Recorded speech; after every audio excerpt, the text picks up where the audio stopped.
شبكة سلام الإعلامية. السلام عليكم ورحمة الله وبركاته. حلقة جديدة من برنامج قضية ورأي، هذا البرنامج الذي نعرض فيه أهم قضايا الشباب ونناقشها سوية مع ضيفي الدائمين في الحلقة، أخي عمار وأخي أنس. فلنرحب بضيفي. حياك الله عمار. يا مرحبا، السلام عليكم ورحمة الله وبركاته. نحيي الأخوة المتابعين والمشاهدين. حيا أخوي عبد الرحمن وأخوي أنس.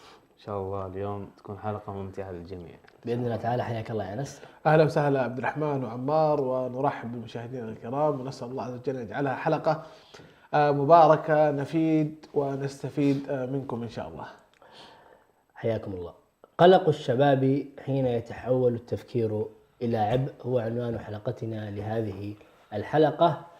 القلق الذي أصاب كثيرا من الشباب في هذا العصر بسبب التغيرات والثورة المعلوماتية. نناقش هذه القضية الحساسة جدا عند كثير من الشباب مع زملائي في هذا البرنامج. طيب عمار، دعنا نبدأ معك، وكما جرت العادة نعرف عنوان الحلقة ونعرف الأمر الذي نناقشه. ما هو القلق ومتى يكون طبيعيا؟ نستفتح بهذا المحور هذه الحلقة المباركة. بسم الله والصلاة والسلام على رسول الله. أولا، القلق هو عبارة عن شعور داخلي بعدم الارتياح أو بعدم الأمان، شعور مؤرق ومتعب، شعور ينم من الداخل بعدم بكمية أوجاع داخلية أو آلام داخلية لمستقبل لا تعرفه أو لا نعرفه. هذا هو تعريف القلق. جميل. حسب وجهة نظري يعني. جميل. هو شيء مؤرق ومتعب وشعور دائما يكون داخلي ينم عليه تعب وعدم ارتياح وعدم نوم. صحيح. طبعا نوه السادة المشاهدين أن يعني برنامجنا برنامج حواري، فبالتالي يحتمل الخطأ ويحتمل الصواب، وعبارة عن وجهات نظر، ونحن قدر المستطاع نحاول إيصال الفكرة حسب وجهات نظرنا، ويعني قد نصيب وقد نخطئ. نعم.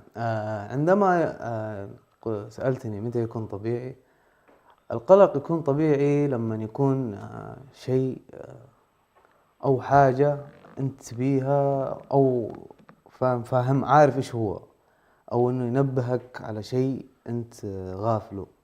يعني القلق من المعلوم يعتبر طبيعي. إيه، القلق من المعلوم أو شيء أنت عارفه هذا طبيعي. حنا بشر، حنا دائما عندنا هذه الفطرة. صحيح. بنقلق من الأشياء هذه. يعني مثلا يكون عندي اختبار أكون قلقان طبيعي. جميل. يكون عندي مثلا على الهامش الشبابي أو الصعيد الشبابي عندي مباراة نهائية، بكون قلقان. صحيح. أدي ما أدي إيش بيصير. جميل.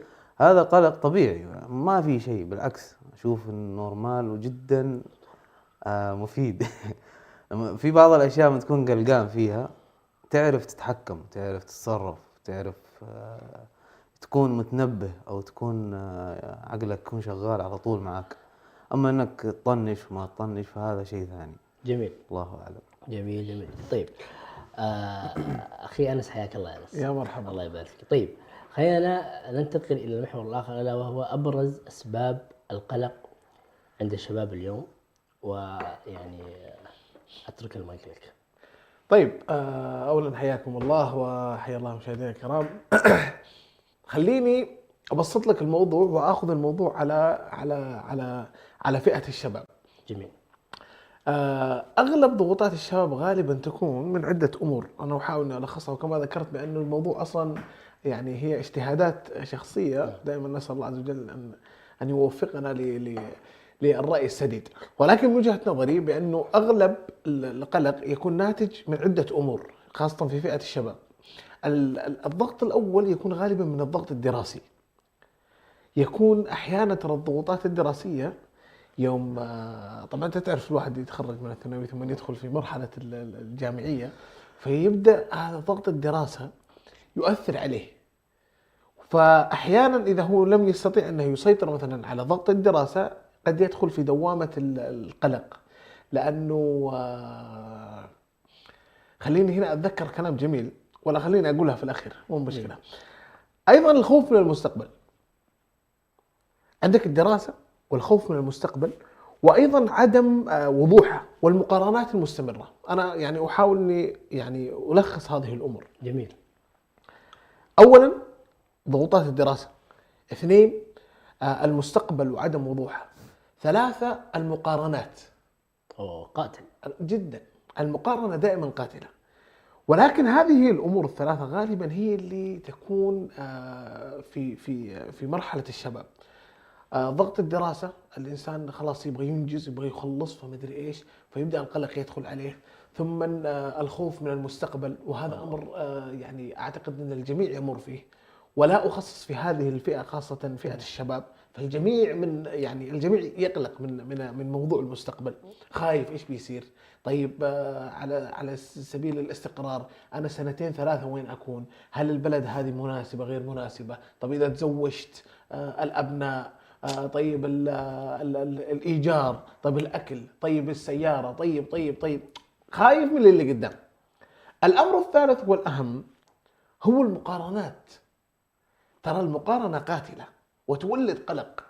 انت الان لك رحله خاصه، لا تقارن رحلتك انت الخاصه بالرحلات الاخرى. الله. فاحيانا انت اصلا في فتره تكون قاعد تقارن مع شخص هو في موسم الحصاد، صح. وانت لسه في موسم ايش؟ صح.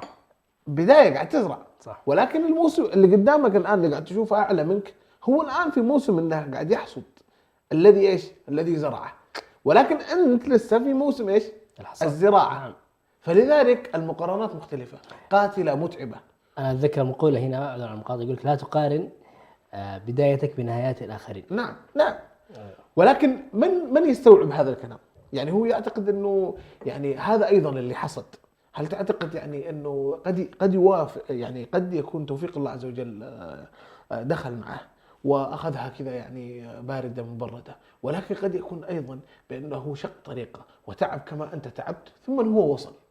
فلذلك انت الرحله موجوده، استمتع. لاحظت موضوع الاستمتاع؟ إيه. استمتع الان برحلتك انت. صحيح. مهما واجهت فيها في طريقك من مشاكل، استمتع يا اخي بكل خطوه. صحيح. انت قادر تعالج؟ ما انت قادر تعالج، ايش الموضوع؟ لا تمدن عينيك. توجيه الهي ترى من القران الكريم، لا تمدن عينيك الى ما متعنا به ازواجا منهم زهرة الحياه الدنيا، الى اخر الايه. ركز في حياتك. الله اكبر. بعدين عدم التركيز على الحياه وعدم التركيز على الشيء الموجود في اليد يا اخي ترى يخليك يذهب عنك الاستمتاع. استمتع يا اخي بالموجود، ارضى بالموجود. لا تكون يعني انت ترى معاك خير في يدك تقعد تطل هنا وهنا وهنا وهنا وهنا. ايش يخليك ترى اللي في يدك هذا ما تستمتع فيه.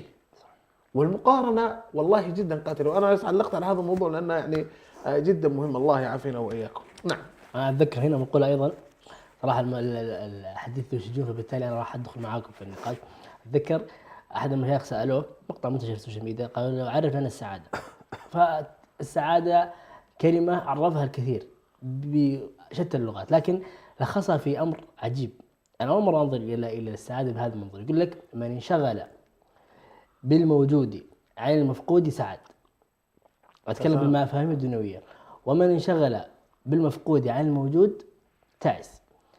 يعني انت لو فكرت فيها كل شيء في حياتك انت يعني في اللحظه اللي انت ما انت سعيد فيها تراك انت انشغلت بشيء يعني ليس بيدك وتركت شيء في يدك، وفي اللحظه اللي انت سعيد فيها تراك انت انشغلت بشيء في يدك عن شيء ما هو في يدك. وعلى هذا فقس كل المواقف في الحياه. جميل. فطرح رائع جدا اخوي انس. طيب يا عمار، خلينا نرجع للنقطه اللي ذكرها، يعني ابغى اخذ يعني فيها، يعني ابغى استسهب فيها اكثر. القلق والتفكير الزائد تحديدا في المستقبل، لانه اكثر الشباب يعاني من هذه النقطه.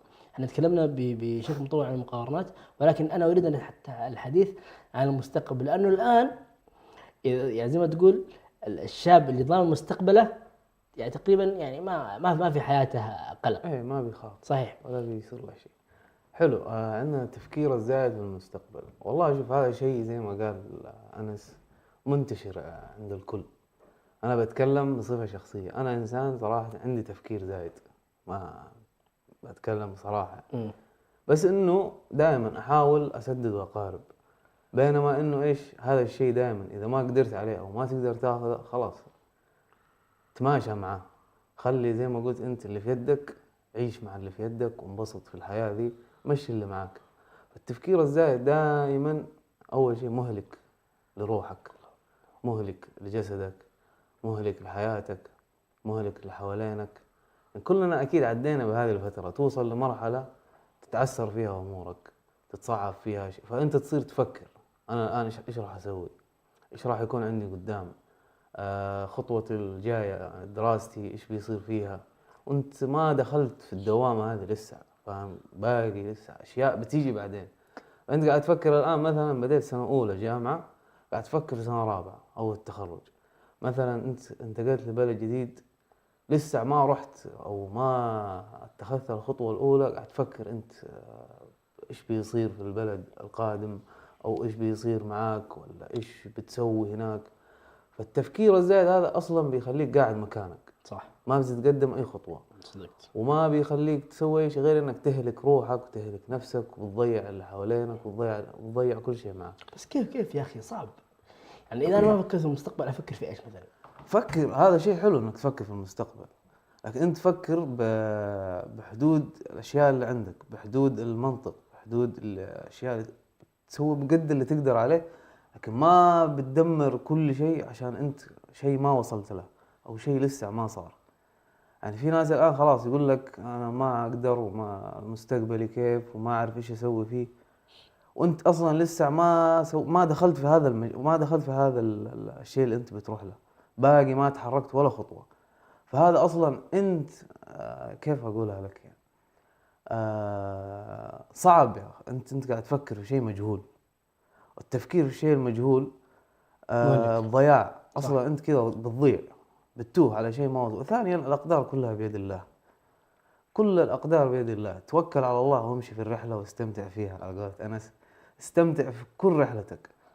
وهذه كلها اشياء مكتوبة بيد رب العالمين. وثاني الدعاء، كثر من الدعاء، توكل على الله يا أخي. في كل خطوة تخطوها يا أخي ادعي، قول اللهم اختر لي الخير وارضيني فيه. هذا دائما خلي الدعاء ده معك، لأنه ربنا بيختار لك كل الخير. في أشياء نحن دائما نطمح لها ونسعى لها، نقول مستقبل ما مستقبل ونفكر فيها، ما ندري لعلها مش خير لنا. صدقت. نحن دائما نختار أشياء دائما يقول لك ممكن ما هو خير لنا أو ما هو مدري إيش. وعسى أن تكرهوا شيئا وهو خير لكم، وعسى أن تحبوا شيئا هو شر لكم، وهذا هو الله أعلم. الله يعلم وأنت لا تعلمون. جميل جميل جميل جدا. أنس، حدثني عن أثر القلق على النفس والجسد. والله يا أخي شوف، اللي يدخل نفسه في قلق دائما فهو تراه يؤثر على أمور كثيرة. لاحظ الإنسان القلق يعني لا يتعب نفسه فقط، يتعب المحيط. الله يعافينا وإياكم. الله. فتلقى أصلا كل ما طلعت معه ولا رحت معه يبدأ هذا القلق يخليه بدل ما يسيطر على نفسه فقط يبدأ ينشر على الناس اللي حوله، فيتعب الجهاز العصبي الهضمي، يواجه مشاكل في النوم، يواجه صداع كثير جدا، عصبية وعصبية سريعة جدا في الحياة اليومية. هذا سببه إيش؟ سببها القلق. ولكن هنا في قلق مختلف عن هذا.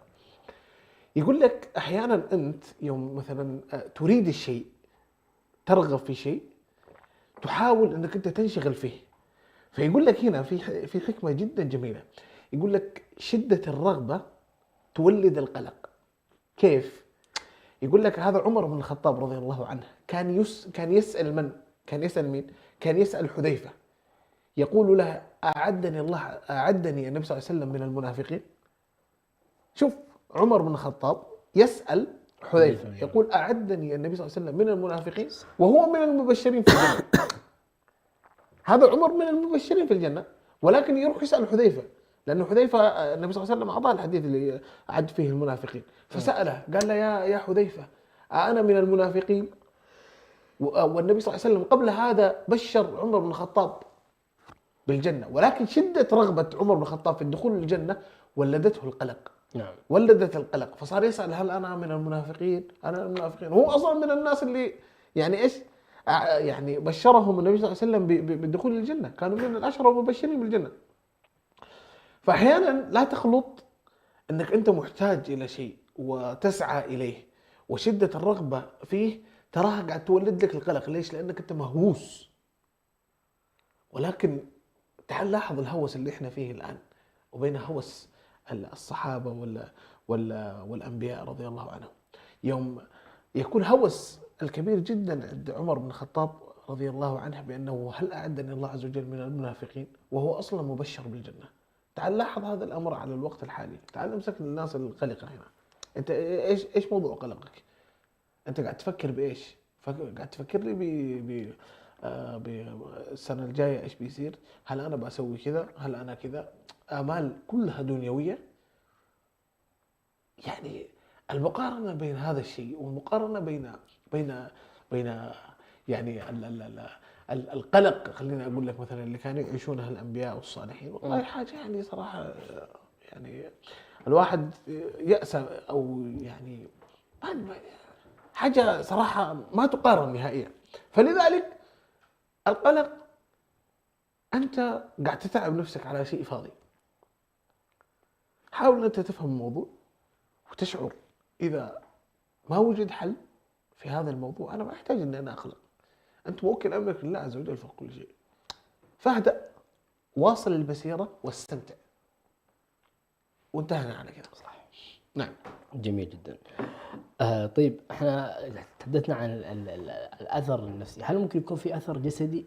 يعني احنا أكيد من الأطباء، ولكن خلينا نقول بحسب وجهات النظر. يعني أحيانا تشوف شخص كيف أشرح لك؟ خلينا نقول مثلا على صعيد ملامح الوجه، أحيانا أنت تغيب عن شخص فترة من الزمن وترجع لك تلقاه والله يا أخي وجهه منور، فتقول له يا أخي وش السالفة؟ يقول والله بشرك زانت أموري، مع أنه تقدم في السن. تجد شخص يعني ما زال في بداية العمر تشوفه يا أخي تقول يا أخي ايش صار لك أنت يا أخي؟ ليش كذا وجهك عبوس؟ يعني وجهك طايح، تحس إن وجهك مظلم. فهل القلق يبان على يعني على الأمور الواضحة؟ أكيد لا شك. في يعني احنا لسنا أطباء، ولكن في أمور كذا يعني أساسية في موضوع القلق العميق. خليني أقول لك يواجه أصحاب القلق اضطرابات مثلا نفسية، يواجهون مشاكل في النوم، مشاكل في التفكير، العصبية الدائمة. ترى الإنسان يوم يكون 24 ساعة كذا تحس إنه أعوذ بالله من الشيطان الرجيم مشتعل، ما ترمي له كلمة إلا يولع. هذا الشيء ناتج من إيش؟ ناتج إنه هو قاعد يقلق نفسه. بعدين ترى بتلقى إنه الأمور قاعد يقلقها خلاص، يعني أنت أوكي قاعد تحاول في شيء وتسعى إليه، ما ضبط خلاص يعني يعني خلاص اللي بعده يعني ما حنقعد احنا نوقف على كل محطة. ولكن الشيء هذا قاعد يرجع الموضوع على نفسه ويتعب الناس اللي حوله ويسوي ازعاج الى اخره. فصار الموضوع بدل ما انك انت ما انت قادر تسيطر على نفسك اصلا بالقلق اللي معك وابتلاك الله عز وجل به، صاير تنشره عند الناس. فتلقى انك انت قلقك كذا واصل للناس اللي معك، تقلقنا وتقلق عمار وتقلق ابو انس ومدري مين وكذا فالقلق صار منتشر. صح. فموضوع موضوع مو مستاهل نهائيا. نعم. طيب عمار، لا شك ولا ريب أن الإيمان له دور في تهدئة القلق. حدثنا عن هذا الدور. أولا الإيمان دائما في الإسلام دائما يعطيك شعور في كل نواحي الحياة، من ناحية المستقبل، من ناحية الماضي، من ناحية الحاضر، من ناحية يعطيك شعور دائما كل شيء كل شيء بيجيك كله أقدار مكتوبة وبيد الله. دائما الإيمان يعلمنا إنه دائما نتوكل على الله، دائما نتخذ قراراتنا ودائما نرضى فيها، لأنه هذه أشياء مكتوبة مقدرة، ما يمديك تغير شيء، وما يغير القدر إلا الدعاء. فأنت شيء ما جاك فاعرف إنه ربي ماخذه منك وحاجب عنك أشياء كثيرة، وكل خير وكل شيء يصيبك اعرف إنه خير لك، واللي ما أصابك فهو ما هو خير لك. في بعض الأحيان وظيفة، أحيان زواج، أحيان تروح لدولة معينة وتصير شيء معين، ويمكن هذا الشيء ما هو خير لك. فدائما الإيمان حط لنا هذه القواعد في الحياة، إنه كل شيء مكتوب لك ومقدر. ودائما يقول لك ومن يتوكل على الله فهو حسبه. هذه الآية دائما أنت اقراها بقلبك، لا تقراها كذا بس عبورة، تقراها عادي وتمشي. اقراها بقلبك وصدقني راح تلقى أثرها على مدى حياتك، راح تلقى أثرها على كل جوانب الحياة. إنك خلاص تترك التوكل على الله، وتتوكل على الله، مو تتوكل على الله، فإن كل أمورك خلاص بيد الله. ما في شيء بيجيك إلا وأنت راضي فيه، ما في شيء بيجيك إلا وأنت مقتنع إنه هذا هو الشيء اللي أنا أخذته، وأنا هذا الشيء اللي أبيه، وأنا هذا الشيء اللي يوصل لي كله خير. ودائما تكون مرتاح، شعورك الداخلي دائما تكون مرتاح. القلق بيختفي والأشياء دي بتختفي. قراءة القرآن دائما تساعدنا على الهدوء وتخفيف التوترات والقلق. الأذكار الصباح والمساء هذه برضو تساعد. قراءة سورة البقرة، أنت خايف من المستقبل، اقرأ سورة البقرة كل يوم، صدقني لها أثر عظيم في حياة كل إنسان.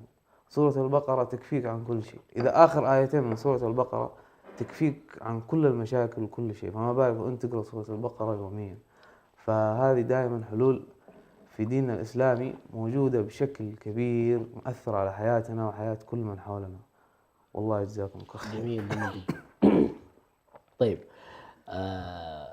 يا أنس، خلينا نكون يعني عمليين، أو عفوا خليني أنا أنتقل معك إلى محور يعني مهم جدا، وقد يكون محور فاصل في مسألة يعني خلينا نسميها إنهاء القلق في حياة الشاب. ماذا توجه رسالة إلى من أصيبوا بداء القلق؟ والله يا أخي، أولا أنا أقول اطمئنوا. القلق تراه مرحلة يمر بها الجميع، وأمر جدا طبيعي، وقد يعني يكون ترى من لطف الله عليك أن يرسل لك القلق. ليش؟ لأنك يعني القلق خلينا نسميه شيء من الابتلاء، والله عز وجل لا يبتلي أحدا إلا لأنه يحبه. صحيح. فلذلك ترى القلق قد يمر عليك في حياتك، ولكن عندما يمر القلق في حياتك في هناك عدة أمور. لا يعني ترى بأنك أنت إنسان ضعيف، لا، يعني القلق ما يأتيك إلا لأنك أنت قاعد تحاول على شيء وإيش تريد أنك تنجزه. وأنا في هذا أتذكر قول لشيخ الإسلام ابن تيمية. هذه يا أخي الكلام هذا ترى يوم تستشعر بقلبك قبل أن تستشعر بعقلك أمر جدا جميل. يقول لك: والعبد كلما كان للشيء أحوج كان الرب به أجود. الله. هنا يظهر لك لطف الله عز وجل. ترى الله عز وجل قد يرى كل شيء، ويرى ترى تحركاتك، ويرى الجهد الطيب الذي تراه.